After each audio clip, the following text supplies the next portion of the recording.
Hey, it's me, Vicky Marie, and I make videos about true crime, about mysteries, about missing people. If you think that might be something you're interested in, please remember to subscribe. Okay, so in today's video, I'm going to tell the story of Amie Gray, this lady up in the right hand corner, this photo, and how her life was brutally taken from her last year.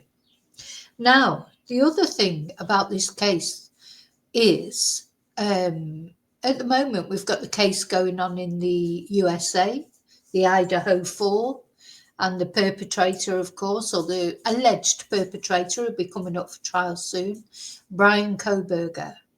And what the perpetrator of this horrible attack that I'm going to talk about today, that actually took place in Bournemouth in the UK, the similarity, though, with Brian Kohberger, well, there are a couple of similarities. First of all, this man, Nasen Saadi, he was also a criminology student with seems like some sort of hatred or resentment towards women. And he committed this act because he wanted to feel powerful. Now, he's only 21 years old and he's just been convicted and he's just been sentenced to life in prison. Now, I don't know why it still surprises me when you hear of people as young as this having so much hate, having so much, animosity towards women. Seems that Amie was murdered just because she was a woman. He didn't know Amie. To be perfectly honest, she could have been anyone. And not only he murdered Amie, but he also tried to kill her friend. They were having, chatting back round a fire on Bournemouth Beach in the UK that night. And just lucky for the other lady that she wasn't also murdered. So this is what we're going to talk about today. We have to talk about Nasen because we're talking about this case, but this is definitely one of those cases that now he has been charged, been sentenced. We can forget about him now, and it's only Amie that we need to remember. However, it also ties into recent videos that I've been making about this sort of incel culture. Was he an incel? Maybe not in name, but really he's, a young man with resentment towards women like that, wanting to feel power over women. It's a similar sort of case, isn't it, to some of the others that we've looked at? But yeah, his similarity to Brian Kohberger, of course, is that he's a criminology student. And it's interesting because I suppose just, as I suppose child lovers gravitate towards jobs that involve children, somebody who's got these dark thoughts maybe would gravitate towards studying criminology and that kind of thing. And you'll see that he actually did alarm his lecturer with some of the questions that he was asking. But how do you differentiate? I mean, I'd quite like to study criminology, but I'm not planning on going out and murdering anybody. So how do you differentiate between people that are dangerous in that respect? That they're studying criminology to get tips, if you like, on how to murder someone. And somebody who genuinely is sort of trying to help and understand why crimes happen, etc. It's a very difficult one, isn't it? Anyway, okay, so where shall we start with this story? Let me read you the Crown prosecution. Oh, no, I'll tell you what, first of all, we'll talk about where it happened. And so this happened in Bournemouth in the UK. Now, the thing, Bournemouth is in the south of the UK. It's always been, from I haven't lived in the UK for a long time now, but when I did, I think you would always think of Bournemouth as a very quiet place where these kind of things wouldn't happen. So we can see from the map, it's right down in the south of the UK, right, obviously on the edge because there's a beach there and that's where this happened. It's right next to the English Channel, not that far from London, Bath, Bristol, Cardiff, etc. These are the sort of cities that people might have heard of even if they don't come from that area. Yeah. And Bournemouth Beach, see if I thought I had some pictures of Bournemouth Beach. I'm sure I have somewhere. Maybe not.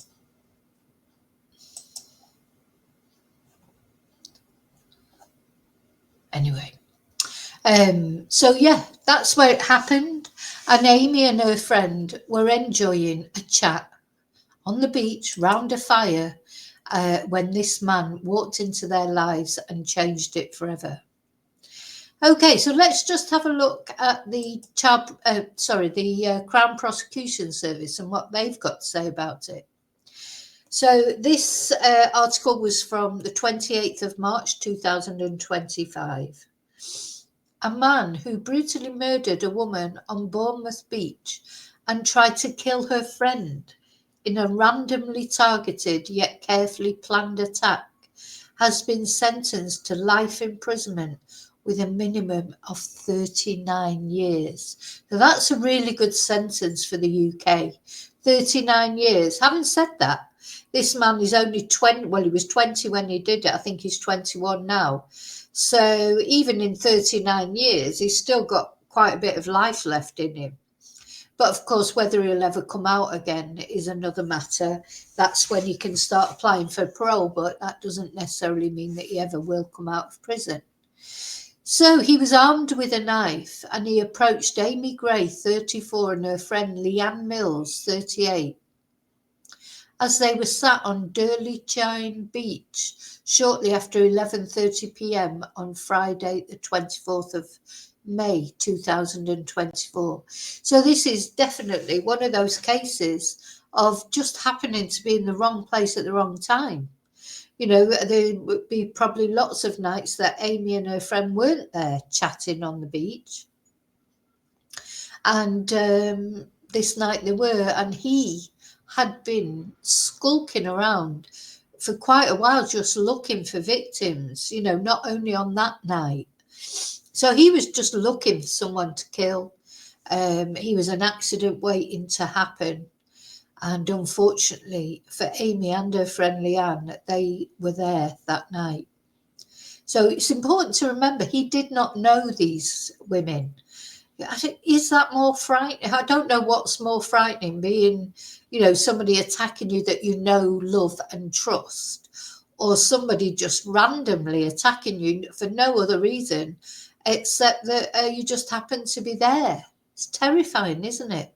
So without warning or provocation, Saadi attacked Miss Miles by stabbing her more than a dozen times. And Miss Gray bravely distracted Saadi by shouting at him to get away from her friend, which allowed Miss Miles to flee.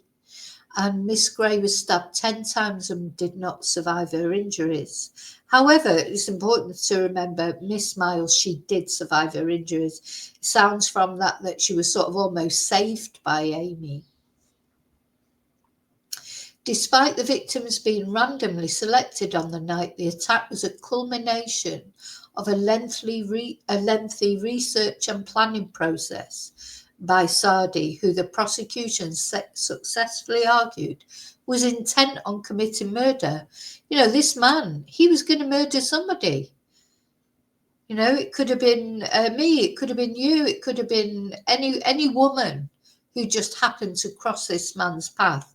And unfortunately for her, it was Amie who crossed his path, or her and her friend. But it was Amie who paid with her life. Now, actually, before we carry on, I'm going to light a candle for Amie. Just so sad, isn't it? Well, you know, you should be able to go and sit on the beach with your friend and chat when the weather's nice without thinking some twonk's going to come along and attack you and murder you I mean, how disgusting. Oh, it just makes you so angry because it makes women scared of doing that. But you should be able to do that. You should have the freedom to do that if that's what you want to do. The beach is for everyone. Whatever time of night it is, especially in the summer. Anyway.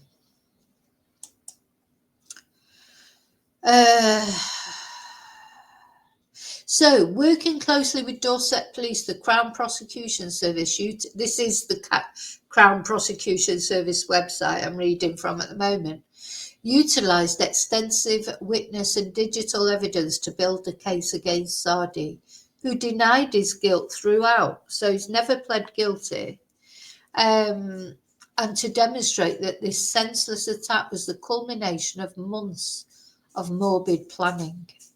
Saadi's internet search history revealed his perverse determination to carry out a murder and to get away with it.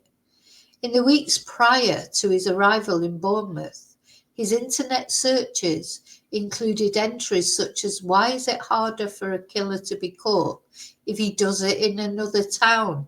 So he was not from Bournemouth. Now, as I say, when I lived in the UK many years ago, but I think Bournemouth, to me, or the, was all sort of a sleepy place, like where a lot of pensioners lived. I don't know if that's true or not, but that's how I would always picture it.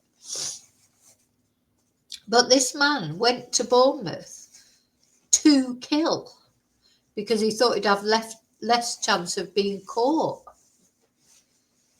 which is just even worse, isn't it? I mean, there is no worse in a way, but just shows you, how fragile we all are, how vulnerable we all are to these sort of twonks.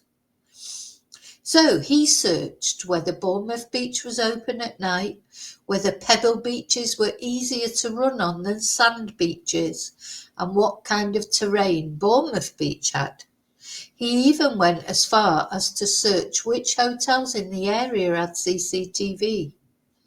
And it was submitted to the jury that this highlighted Saadi's attempts to understand his environment in order to commit and get away with murder. The prosecution also used extensive CCTV footage which showed premeditation and planning from Saadi in both the execution and aftermath of the murder. He was recorded at the beach on the day of his arrival in the town, on the 21st of May 2024, in what was described as the first of several visits to survey the scene over the following days, and having committed the attack in an attempt to confound any investigation, Saadi discarded the clothes and the shoes he had worn during the attack, and he left Bournemouth early the next morning. Phone records showed he viewed breaking news articles about the incident the morning after.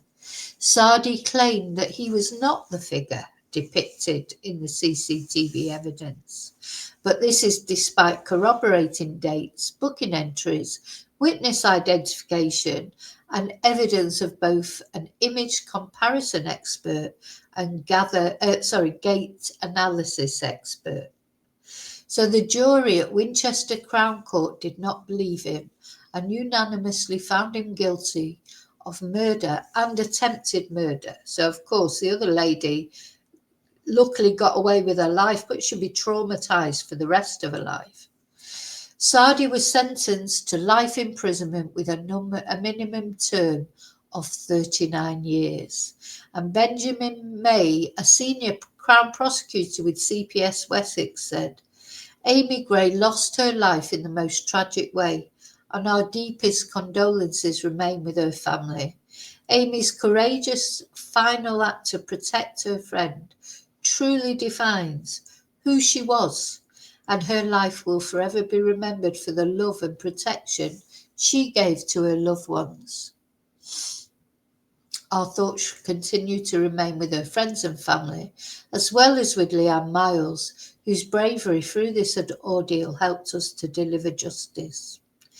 Saadi's perverse fascination with murder and violence morphed into vile real-world consequences for which he has faced justice. Women should be free to enjoy their lives without fear of violence.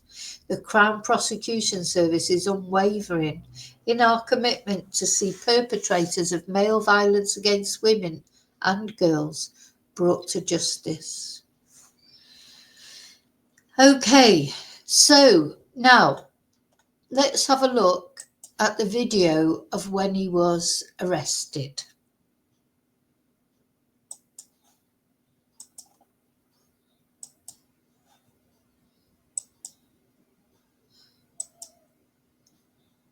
Hands on your head! Walk down the stairs! Slowly! This was the moment when a criminology student was caught for his horrific crimes. Stop! Turn around! 4 days earlier, 21-year-old Nasen Saadi killed a woman and attempted to murder another on a Bournemouth beach. On this idyllic seafront, he killed 34-year-old personal trainer Amie Gray. He tried to do the same to her friend Leanne Miles, driven by his hatred for women. It seems that you have felt humiliated and embarrassed by repeated rejections or perceived rejections of any advances you have made, particularly towards girls, which over time has resulted in a deeply suppressed rage directed towards society and women in particular. Uncovering what drove him to murder was key. For his victims, they were in the wrong place at the wrong time. Yeah, no, but I think that's key what the judge said then. You know, he was rejected by women. Probably women and girls detected this total creepiness about him. So I do think there's a connection as well here, not only with the Brian Kohberger case. I mean, I don't know what his sort of success rate was with women. I think he's got a higher success rate now. He seems to have a load of groupies now, Brian Kohberger. But it's certainly similar to some of the other cases, like the other we've looked at in other videos about incels, about Jake Davidson, about Elliot Rodger. This rejection. Why cannot these people, you know, not cope with rejection? You know, we all get rejected. It's a common thing. Is there anybody who has never been rejected? I mean, you know, just don't get it. And I know it's difficult. It's traumatic when you're young as well. It must be difficult. You know, he's looking for, I suppose, a relationship or some sort of, you know, he's looking for sex or whatever he's looking for, and he's not getting anywhere. Well, you know, that doesn't mean say you can take it out on all of the women, or do they replace the sex act with this violent act? Because he seemed to find it arousing. We'll see that in a moment. I don't think Leanne and Amie were his intended target from the outset. They just happened to be in a situation that provided him with an opportunity. It was dark. There was nobody else around. He was asked about this in his... Now, that's important as well, because with Brian Kohberger, there's till the trial we won't find out, but there's a lot of speculation that maybe he was targeting one of the girls in that house in Idaho. Whereas with this guy, he really wasn't. He hadn't stalked these girls. You know, maybe there were other women he was stalking in his hometown. Who knows? Maybe he had stalked women. But not this in this particular case. He literally, this guy was roaming around with a knife, well, with a couple of knives, I think, just looking for the opportunity, and it could have been anyone. His police interview. There's lots of things here that indicate that you are the person responsible. And I'm not responsible. Okay. And I have no reason to attack someone for no reason. I'm not responsible, but you can't look at the person in the face as he's saying it. And then, to me, look at this. I mean, he's got the eyes again, isn't it? The eyes always have it, don't they? They tell you so much. You know, talk about the eyes being the windows to the soul. Look at those eyes. I was thinking about him, you know, I don't know if I presume he's got a family. I feel for his parents. You know, if they find it not easy to have to acknowledge that your son has done these terrible crimes. So, you know, I do have feelings for them as well. Let's have a look. Let's carry on watching this. Saadi tried to claim it wasn't him. I'm wrongly accused of mistaken identity. Okay. And mistakes can happen. Huh. And I'm just not responsible. But the CCTV told a different story. Here, he's seen doing a recce of the area in the days leading up to his attacks. His trial heard that he was fascinated with knives, these just a few of them found at his parents' and aunt's homes. And as Saadi walked around planning his first attack, he was asking how. And his course was where he started. Certainly there's ample evidence of him asking questions in his criminology lectures, to the point where his lecturer actually challenged him and suppose half jokingly said, "You're not planning a murder, are you?" Come out. Imagine that. So he's so he's worried him so much, you know. It's like, "You're not planning a murder, are you?" Jokingly, but if only he knew. Nasen Saadi will now serve at least 39 years behind bars. A hatred of women so strong, the criminology student turned to the most serious of crimes. Amelia Harper, Sky News. You know, I do think as well, he's like, let me just put a couple of it. He's like another one of those blooming, you know, thickos who think they're so clever. Did he really think that he would not get caught because he went to Bournemouth to do it? I mean, did he? You know, how thick are you? Thought he was clever. You know, you were studying criminology. It wasn't doing you any good, that's for sure, because, you know, it was all the questions maybe that he asked in those criminology classes. They didn't help him get away with it, did it? He was never going to get away with it. Just anyway, so the judge said that he had a deeply suppressed rage against society and women, apparently. So I'm going to find.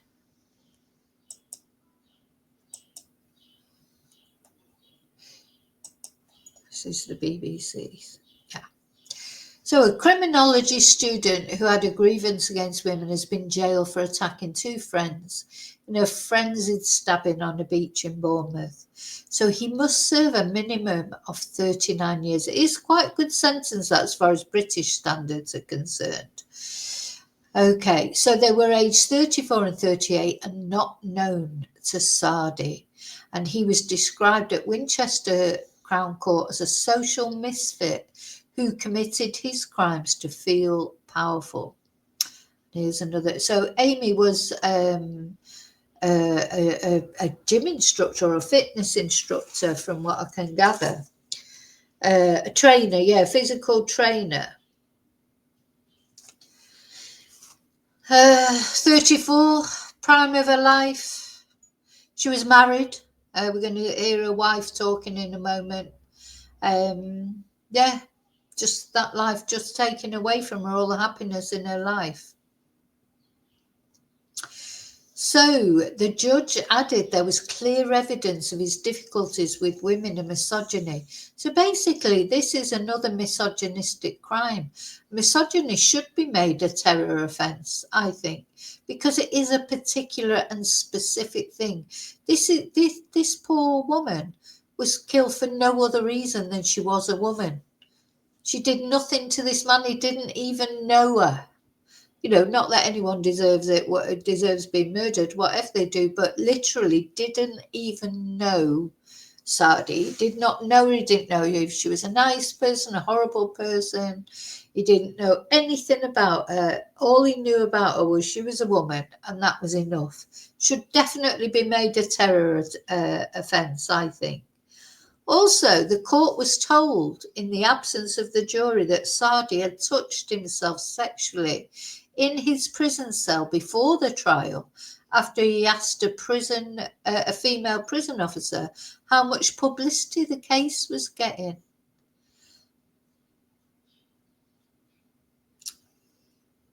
You know, and I'm a bit speechless at that. So he's finding the whole thing exciting. You know, the publicity. He's got this event to live over in his head. Well, he'll need it for the next 30 odd years, won't he? Because he won't be getting anything. Well, he might be getting other sex attention in prison, but probably not welcome attention. You know, he'd be playing that over in his head. He's getting off on it. He's getting off on it.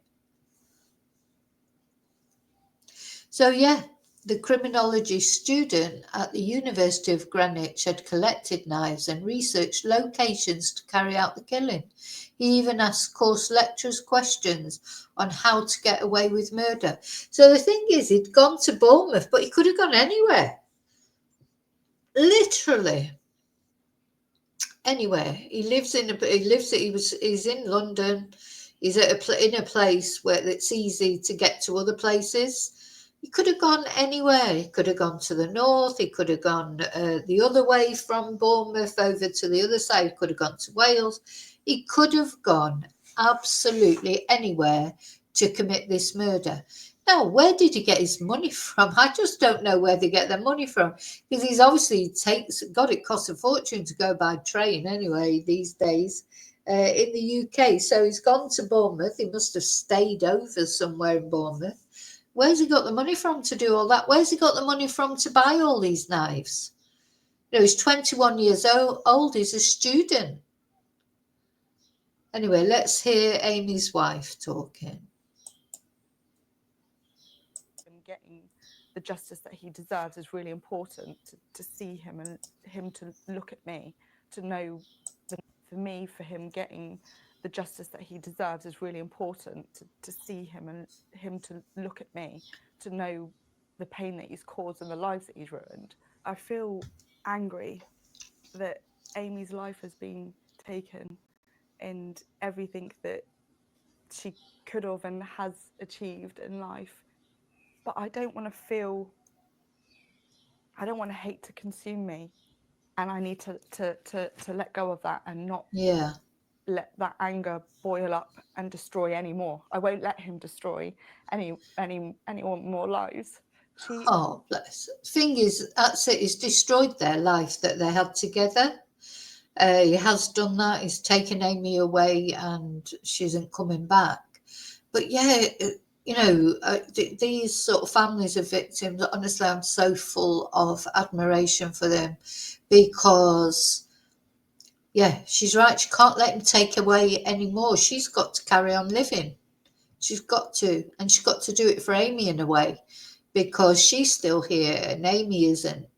But she's got to, Amie would want her to carry on living, wouldn't she? Or I would imagine so. I mean, I don't know Amie, but who wouldn't? You know, someone you love, your wife, your husband, any loved one that you have, you would want them to enjoy their lives, wouldn't you? Even if you had been taken away, you wouldn't want them to suffer forever, because that's like him.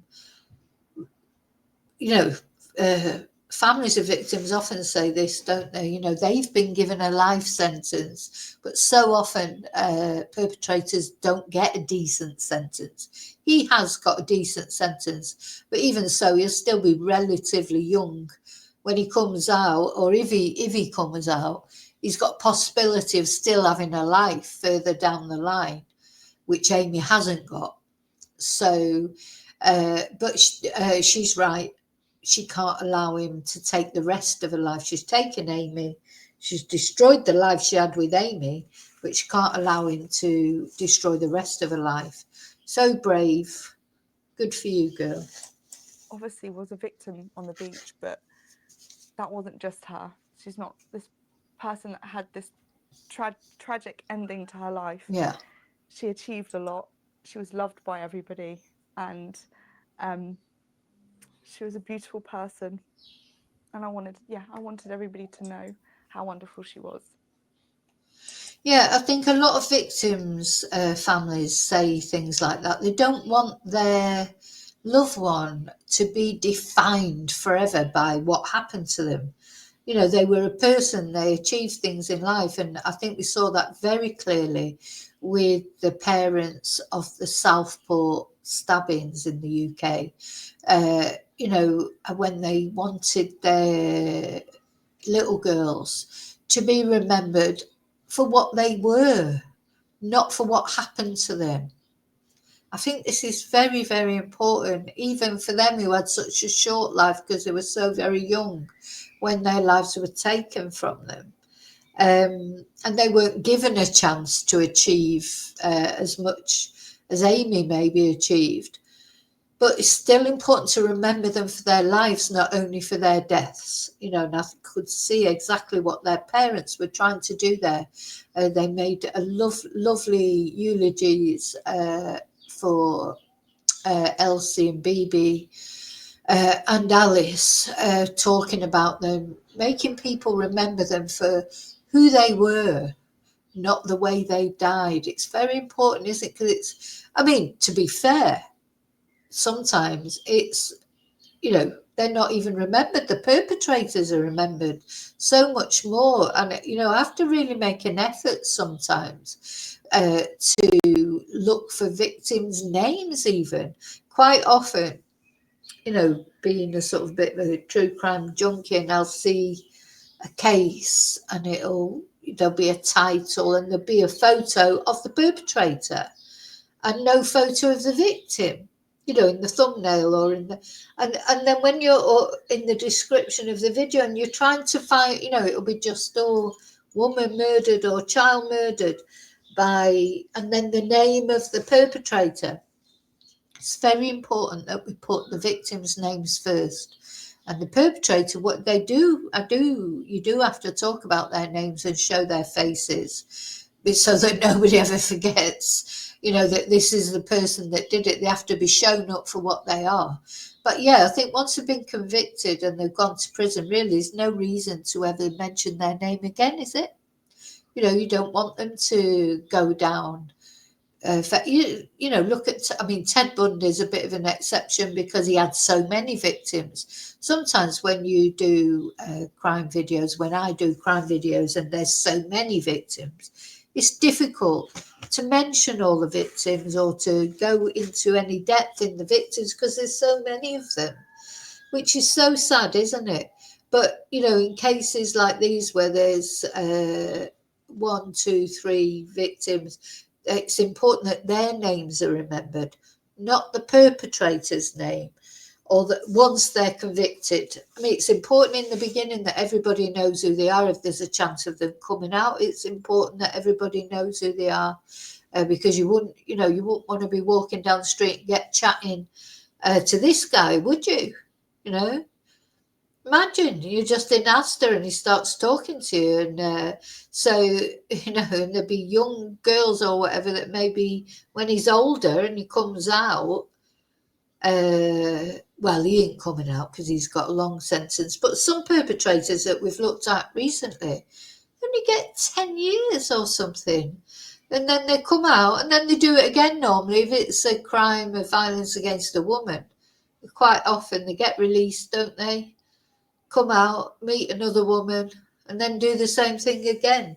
Anyway, sorry, I'm sort of waffling a bit there, but it makes me a little bit angry. So yeah, so she says there, she was a beautiful person, and I wanted everybody to know how wonderful she was. So that's it. We must remember Amie, not only for, you know, this terrible thing that happened to her, but we must remember her for the wonderful person that she was, and the positive impact she had on the world, unlike this twonk who had no positive impact on the world whatsoever. I mean, what was he even on the earth for? You know, and he's going to pay in this life in prison, and then he's going to pay in the next life as well, in my opinion. Let's hope so. Let's hope so. Okay, I want to show you this video from, where's this from? I think it's from the Telegraph or the Guardian, but it's got some more video on it.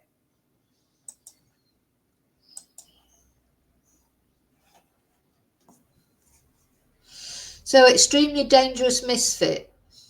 That's how they described him.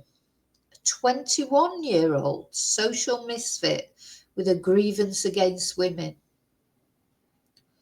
39 years for the murder of Amie Gray because he wanted to be... You took at least one knife to the scene, which you used to stab and kill Amie Gray. The starting point for the minimum term is therefore one of 25 years. The offence is aggravated by a substantial degree of premeditation and planning. I am satisfied that you were motivated in part by your attitude to women. A degree of mental and physical suffering was inflicted on Miss Gray before her death. Sorry, I'm going to start that again because I think I was covering up with his picture. I was covering it up at the beginning.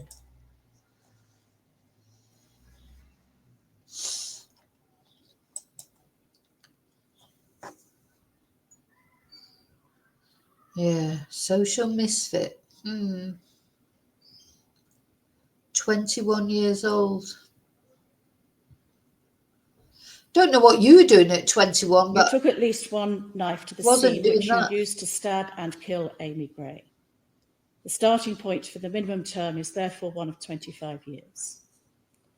The offence is aggravated by a substantial degree of premeditation and planning. I am satisfied that you were motivated in part by your attitude to women. A degree of mental and physical suffering was inflicted on Miss Gray before her death. Nasen Saadi, for the murder of Amie Gray, I sentence you to life imprisonment. You will serve a minimum term of 39 years and 64 days. Thereafter, it will be for the parole board to decide when, if ever, you should be released. If you are ever released, you will remain on licence for the rest of your life. For the attempted murder of Leanne Miles, the concurrent sentence is 30 years imprisonment. For the offence of failing to comply with a notice requiring disclosure, the sentence is one of 21 months concurrent. The total sentence is therefore one of life imprisonment with a minimum term of 39 years and 64 days.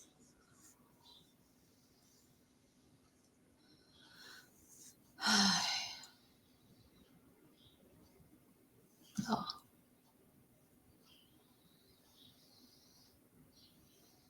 I'm Detective Inspector Mark Jenkins of Dorset Police's Major Crime Investigation Team. I'm going to read a short statement on behalf of Sian Gray and Amie Gray's wife. I want to take this opportunity to thank all of Dorset Police, the jury, prosecution team, the medics and first response team, to each and every person who have helped bring Amie the justice that she deserves. I particularly want to thank the family liaison officers, Joe and Florence, who have gone above and beyond to support us through such pain and tragedy. Amie will never be forgotten. She touched the lives of so many. The immense support and love shown by everyone reflects just that. Amie's life has been brutally taken, but now she can rest in peace. Her strength lives on in all of us. Yeah. So that's it. So that is the story of the brutal murder of Amie Gray by Nasen Saadi, a sort of similar situation to Brian Kohberger over in the USA, in that he was a criminology student. Also, though, we've got to wait and find out for certain because the Brian Kohberger trial is ongoing, isn't it? And, well, it's not started yet, but it'll be started soon. Did he know any of his victims, or was that literally just him? Was he aiming for anyone in particular, or was he just wanting to kill, to experience killing? You know, this seems quite a common thing, isn't it? It's like, just want to kill someone for hate, or as far as Nasen was concerned, this hatred that he had towards women because they'd rejected him. Was it the same for Brian Kohberger? You know, what the hell is wrong with these people, and why? You know, and is it because is that why they gravitate towards being a criminology student? because they want to find out the ways to get away with it. They think by studying criminology, will they be able to get away with doing these things? I mean, this man went to extreme lengths to try and avoid this Nasen. He went, to do this crime in a completely different place from where he lived because he thought that would benefit him in getting away with it. But of course he was wrong, because they always underestimate the police. We can, police get bad press a lot of the time, law enforcement. But you know what? Most of the time they do well in catching killers, catching aggressors, etc. But of course, there'll always be sometimes where it doesn't work properly, or people don't get the right sentence, or the case falls apart.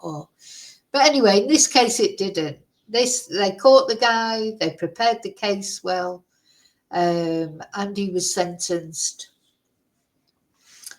And good, lock him up, throw away the key.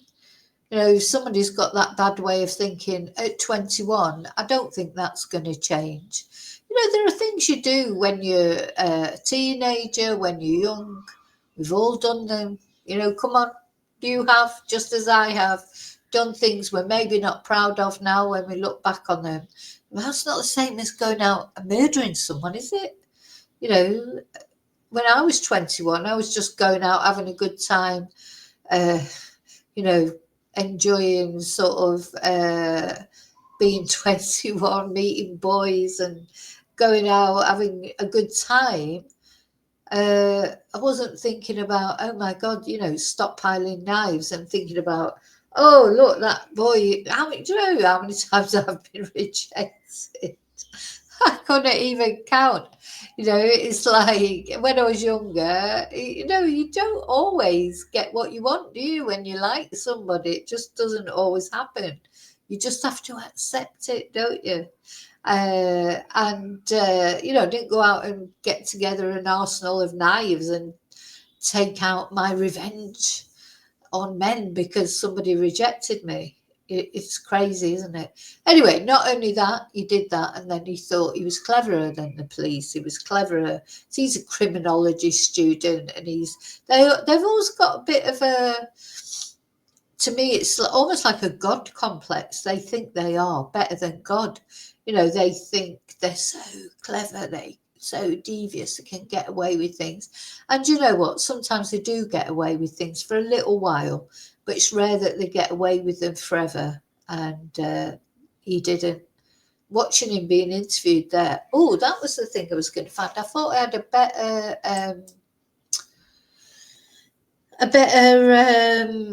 I had the full video of his arrest.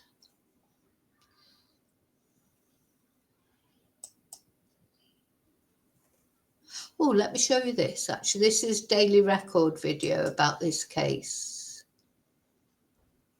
Oh, I did. I just showed you that. Sorry. Sorry.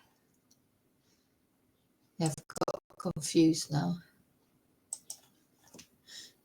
I want to show you the full video of him being arrested. I love it when they get arrested. I love those videos. You can tell from the look on their face, the game's up. They know it. And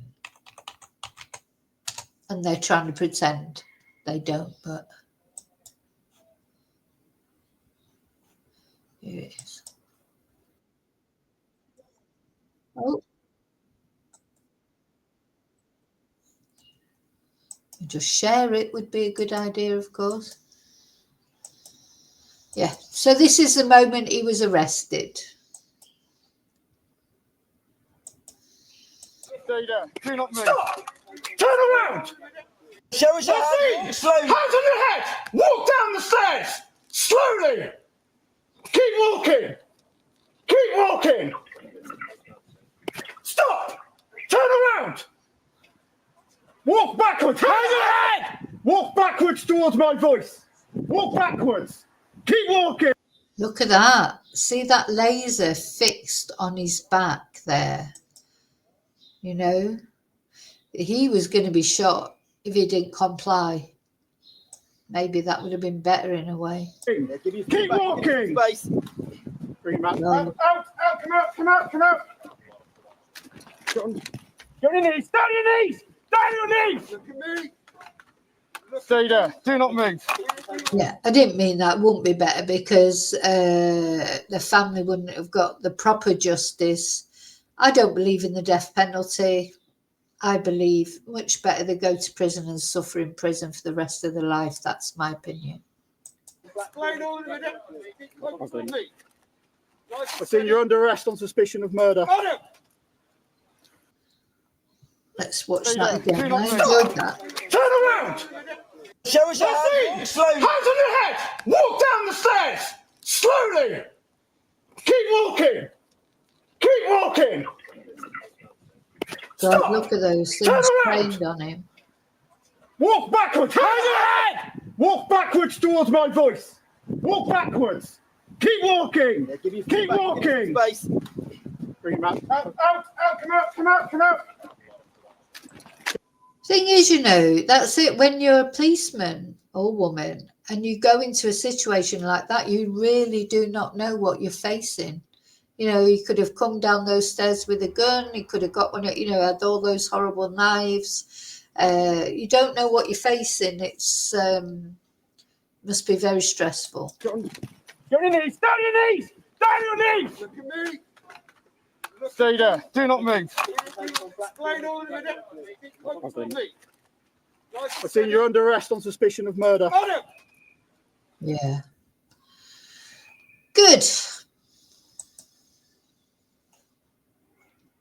Good. Arrested, sentenced, a long sentence, but doesn't bring this poor lady back, doesn't bring Amie back, but some justice has been achieved, hasn't it? Okay, thank you for watching. Please remember to subscribe. I'll see you really soon. As always, in the next video, look after yourself because you are the most important person. Because if you don't look after yourself, you can't look after anybody else. So, till I see you again, may your God go with you. And rest in peace, Amie.